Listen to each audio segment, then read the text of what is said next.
ಕಪಟಿ ಪಾಕಿಸ್ತಾನದ ಒಂದೊಂದೇ ವಿಚಾರಗಳು ಗೊತ್ತಾಗ್ತಾ ಇದೆ. ಮುಖವಾಡ ಅಂತಾರಲ್ಲ, ಆ ಮುಖವಾಡ ಕಳಚಲಾಗ್ತಾ ಇದೆ. ಕದನ ವಿರಾಮಕ್ಕೆ ಮುಂದಾದ ಪಾಕಿಸ್ತಾನದ ಆತಂಕಗಳು ಏನು? ಹಾಗಾದ್ರೆ ಯುದ್ಧೋನ್ಮಾದ ತೋರಿಸ್ತಾ ಇದ್ದವರು ಅದೆಲ್ಲವೂ ಕೂಡ ಕರಗಿ ನೀರಾಗಿದ್ದು ಕೆಲವೇ ದಿನಗಳಲ್ಲಿ ಹೇಗೆ ಅಂತ ಅಮೆರಿಕ ಬಳಿ ಪಾಕಿಸ್ತಾನ ಇದೇ ಕಾರಣಕ್ಕೆ ಅಂಗಲಾಚ್ತಾ ಹಾಗಾದ್ರೆ ಅನ್ನೋದು ಒಂದು ಪ್ರಶ್ನೆ. ಭಾರತದ ಪ್ರತಿ ದಾಳಿಗೆ ಪಾಕಿಸ್ತಾನ ಹೆಂಗೆ ನಲುಗಿ ಹೋಯ್ತು ಅನ್ನೋದ್ರ ಡೀಟೇಲ್ಸ್ ಇದು.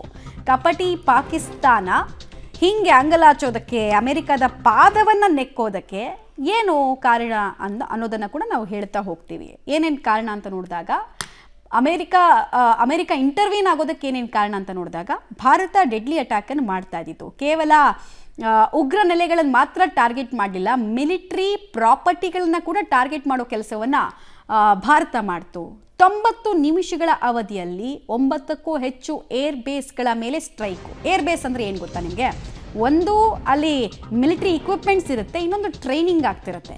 ಕೆಲವೇ ನಿಮಿಷದಲ್ಲಿ ಪಾಕ್ನ ವಾಯುನೆಲೆಗಳು ಒಡಿಸಾದ್ವು. ರಾವಲ್ಪಿಂಡಿಯ ನೂರ್ ಖಾನ್ ವಾಯುನೆಲೆ ಮೇಲೆ ಭಾರತ ಕ್ಷಿಪಣಿ ದಾಳಿಯನ್ನು ಮಾಡ್ತು. ನಮ್ಮಲ್ಲೆಲ್ಲ ಅಂಬಾಲಾ ಏರ್ ಬೇಸ್ ಅಂತೀವಿ, ಅದೇ ಥರ ಅವ್ರದ್ದು ನೂರ್ ಖಾನ್ ಏರ್ ಬೇಸ್ ಅಂತ ಒಂದಿದೆ. ಇದರ ಪಕ್ಕದಲ್ಲೇ ಒಂದು ಪರಮಾಣು ಘಟಕ ಇತ್ತು, ಅಣ್ವಸ್ತ್ರದ ಸ್ಥಾವರ. ಸರ್ಗೋಡಾ ಏರ್ಬೇಸ್ ಪಕ್ಕದಲ್ಲೇ ಅಣ್ವಸ್ತ್ರ ಸ್ಥಾವರ ಇತ್ತು. ಈ ಪರಮಾಣು ಘಟಕವನ್ನು ಭಾರತ ಸ್ಫೋಟ ಮಾಡಿದಿದ್ರೆ ಪಾಕಿಸ್ತಾನಕ್ಕೆ ಊಹೆ ಮಾಡೋಕ್ಕೂ ಆಗದಂತಹ ಲಾಸ್ ಆಗಿಬಿಡ್ತಾ ಇತ್ತು. ಆ ರಿಕವರಿಯಿಂದ ಆಚೆ ಬರೋದಕ್ಕೆ ಅವರಿಗೆ 10-20 ವರ್ಷ ಅಲ್ಲ, ಜನ್ರೇಷನ್ಗಳು ಬೇಕಾಗಿದ್ವು. ಹೀಗಾಗಿ ಅವರಿಗೆ ಕಾಲಲ್ಲಿ ನಡುಕ ಸ್ಟಾರ್ಟ್ ಆಗಿ ಅಮೆರಿಕ ತನ್ನ ಅಬುಜಾನ್ ಹತ್ರ ಹೋಯಿತು ಅಂತ ಹೇಳಲಾಗ್ತಿದೆ. ಡೀಟೇಲ್ಸ್ ಕೊಡ್ತಾರೆ ಶಬೀರ್.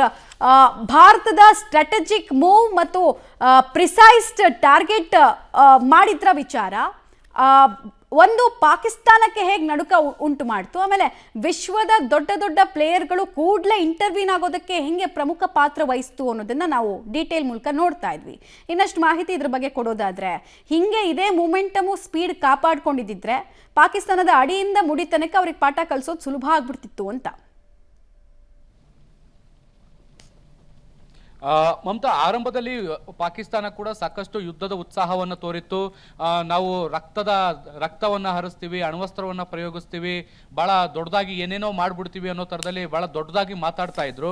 ಆದರೆ ಒಮ್ಮೆ ಭಾರತ ದಾಳಿಯನ್ನು ಮಾಡಲಿಕ್ಕೆ ಶುರು ಮಾಡಿದ್ಮೇಲೆ, ಏನು ಆಪರೇಷನ್ ಸಿಂಧೂರವನ್ನು ಶುರು ಮಾಡ್ತು, ಅದಾದ್ಮೇಲೆ ಒಂದು ಸಣ್ಣ ಪ್ರತಿದಾಳಿ ಪಾಕಿಸ್ತಾನದಿಂದ ಬಂತು, ಅದಕ್ಕೆ ಕೌಂಟರ್ ಅಟ್ಯಾಕ್ ಏನು ಭಾರತ ಕೊಡ್ತು, ಅದಾದ ಮೇಲೆ ದೊಡ್ಡ ಹೊಡೆತವನ್ನು ಪಾಕಿಸ್ತಾನ ನಿರಂತರವಾಗಿ ಎದುರಿಸಬೇಕಾದಂಥ ಅನಿವಾರ್ಯತೆಗಳು ಸೃಷ್ಟಿಯಾಯಿತು. ಮತ್ತೆ ಈ ಎರಡು ದೇಶಗಳ ನಡುವೆ ದಾಳಿ ಮತ್ತೆ ಪ್ರತಿದಾಳಿಗಳು ಏನು ಜೋರಾಯಿತು, ಈ ಸಂದರ್ಭದಲ್ಲಿ ಭಾರತ ಮುಖ್ಯವಾಗಿರುವಂತಹ ಪ್ರದೇಶಗಳನ್ನು ಟಾರ್ಗೆಟ್ ಮಾಡಿ ನಿರಂತರವಾಗಿ ದಾಳಿಯನ್ನು ನಡೆಸುವಂತ ಕೆಲಸವನ್ನ ಮಾಡ್ತಾ ಬಂತು. ಸೊ ಪಾಕಿಸ್ತಾನದಲ್ಲಿರುವಂತಹ ಏರ್ ಬೇಸ್ಗಳನ್ನು ಕೂಡ ಟಾರ್ಗೆಟ್ ಮಾಡುವಂತ ಕೆಲಸವನ್ನ ಭಾರತ ಮಾಡಿತ್ತು. ಸುಮಾರು 5-6 ಏರ್ ಬೇಸ್ಗಳನ್ನು ಟಾರ್ಗೆಟ್ ಮಾಡಿ ಅಲ್ಲಿ ದಾಳಿಯನ್ನು ನಡೆಸುವಂತ ಕೆಲಸವನ್ನ ಮಾಡ್ತು. ಯಾವಾಗ ಪಾಕಿಸ್ತಾನದ ಏರ್ ಬೇಸ್ಗಳನ್ನ ಭಾರತ ಟಾರ್ಗೆಟ್ ಮಾಡುವಂತ ಕೆಲಸ ಮಾಡ್ತೋ, ಆಗ ಪಾಕಿಸ್ತಾನದಲ್ಲಿ ಒಂದು ಹೊಸ ಆತಂಕ ಶುರುವಾಯಿತು. ಆ ಆತಂಕ ಏನು ಅಂದ್ರೆ, ಈ ಏರ್ ಬೇಸ್ಗಳ ಸುತ್ತಮುತ್ತಲಿನ ಪ್ರದೇಶಗಳಲ್ಲೇ ಅಣ್ವಸ್ತ್ರಗಳನ್ನ ಸಂಗ್ರಹಿಸಿಡುವಂತ ಕೆಲಸವನ್ನ, ಅದನ್ನ ಒದಗಿಸಿಡುವಂತ ಕೆಲಸವನ್ನ ಪಾಕಿಸ್ತಾನ ನಿರಂತರವಾಗಿ ಮಾಡ್ಕೊಂಡ್ ಬಂದಿತ್ತು. ಸೊ ಈ ಮುಂದೊಂದು ದಿನ ಭಾರತ ಏನು ವಾಯುನೆಲೆಗಳ ಮೇಲೆ ದಾಳಿಯನ್ನು ಮಾಡುವಂತ ಸಂದರ್ಭದಲ್ಲಿ ಒಂದು ಯಾವುದಾದ್ರೂ ಸ್ಫೋಟಕ ಅಪ್ಪಿತಪ್ಪಿ ಈ ಅಣ್ವಸ್ತ್ರಗಳಿರುವಂತಹ ಜಾಗದಲ್ಲಿ ಏನಾದ್ರೂ ಬಿದ್ರೆ ಇಡೀ ಪಾಕಿಸ್ತಾನ ಸಂಪೂರ್ಣವಾಗಿ ನಾಶ ಆಗುವಂತ ಸಾಧ್ಯತೆಗಳು ಕೂಡ ಇತ್ತು. ಒಂದ್ ರೀತಿ ಈ ಪರಿಸ್ಥಿತಿ ಹೆಂಗಾಗ್ತಿತ್ತು ಅಂದ್ರೆ, ಅವರೇ ತೋಡಿದ ಬಾವಿಗೆ ಅವರೇ ಬೀಳೋ ತರಕ ಆಗ್ತಾ ಇತ್ತು, ಅಥವಾ ಅವ್ರ ತಲೆ ಮೇಲೆ ಅವರೇ ಚಪ್ಪಡಿ ಕಲ್ಲು ಹೇಳ್ಕೊಂಡಂಗೆ ಆಗೋದು. ಸೊ ಹಾಗಾಗಿ ಅಮೆರಿಕವನ್ನ ಮಧ್ಯಪ್ರವೇಶ ಮಾಡುವಂತೆ ಒತ್ತಡವನ್ನ ಹೇರುವಂತ ಕೆಲಸವನ್ನ ಕೂಡ ಪಾಕಿಸ್ತಾನ ಮಾಡ್ತು. ಯಾವುದೇ ಕಾರಣಕ್ಕೂ ಕೂಡ ಭಾರತ ದಾಳಿಯನ್ನು ಮುಂದುವರಿಸಬಾರದು ಅನ್ನುವಂತ ನಿಟ್ಟಿನಲ್ಲಿ ಅಂತಾರಾಷ್ಟ್ರೀಯ ಮಟ್ಟದಿಂದ ಒತ್ತಡವನ್ನ ತರುವಂತ ಕೆಲಸವನ್ನ ಕೂಡ ಮಾಡ್ತು. ಸೊ ಅಮೆರಿಕ ಈ ಒಂದು ವಿಚಾರದಲ್ಲಿ ಮೊದಲಿಂದಲೂ ಕೂಡ ಹೆಚ್ಚು ಆಸಕ್ತಿಯನ್ನು ತೋರಿಸ್ತು. ಎರಡೂ ದೇಶಗಳು ಕೂಡ ಸಂಯಮವನ್ನ ಕಾಪಾಡಿಕೊಳ್ಬೇಕು ಅನ್ನುವಂತ ನಿಟ್ಟಿನಲ್ಲಿ ಸಂದೇಶವನ್ನು ಕೂಡ ಕೊಡ್ತಾ ಬಂದಿತ್ತು. ಯಾವಾಗ ಪಾಕಿಸ್ತಾನ ಫಸ್ಟ್ ಅಪ್ರೋಚ್ ಮಾಡ್ತೋ, ಅದಾದ ಬಳಿಕ ಭಾರತದ ಜೊತೆಗೂ ಕೂಡ ಅಮೆರಿಕ ಮಾತುಕತೆಯನ್ನು ನಡೆಸೋ ಮೂಲಕ ಎರಡೂ ದೇಶಗಳ ನಡುವೆ ಸಂಧಾನವನ್ನ ಮಾಡುವಂತ ಪ್ರಯತ್ನವನ್ನ ಮಾಡ್ತು. ಆ ಮೂಲಕ ಪಾಕಿಸ್ತಾನ ತನ್ನ ಜೀವವನ್ನ ಈಗ ತಾನೇ ಉಳಿಸ್ಕೊಳ್ಳುವಂತಹ ಸನ್ನಿವೇಶಗಳು ಕೂಡ ಈಗ ನಿರ್ಮಾಣ ಆಗುವಂತ ಆಗಿರುವಂತದ್ದು. ಈಗಲೂ ಕೂಡ ಕದನ ವಿರಾಮವನ್ನ ಉಲ್ಲಂಘಿಸುವಂತ ಕೆಲಸಗಳನ್ನ ಕೂಡ ಮಾಡ್ತಾ ಇದೆ. ಭಾರತಕ್ಕೂ ಈಗಲೂ ಕೂಡ ಆಪ್ಷನ್ಗಳಿದಾವೆ, ಆದ್ರೆ ಭಾರತ ಸಂಯಮದ ವರ್ತನೆಯನ್ನ ತೋರ್ತಾ ಇರುವಂತದ್ದು.